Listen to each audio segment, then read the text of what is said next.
This is Scott the Fix-It Guy. Today we have a Miele dishwasher that is continually draining. The drains constantly on. So I'm looking at the area where the water comes in. I'm wondering if maybe the fill valve is stuck slightly open and water's creeping in. So I'm watching that part.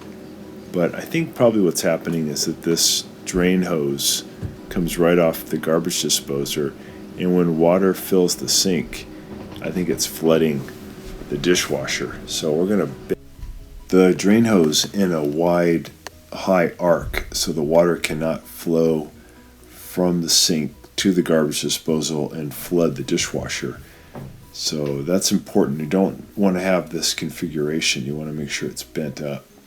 So I've attached a zip tie to one of the plumbing fixtures to be able to hold the drain hose up higher. And now when the sink fills with water, water can't flow backwards into the dishwasher, and that'll get rid of the flooding.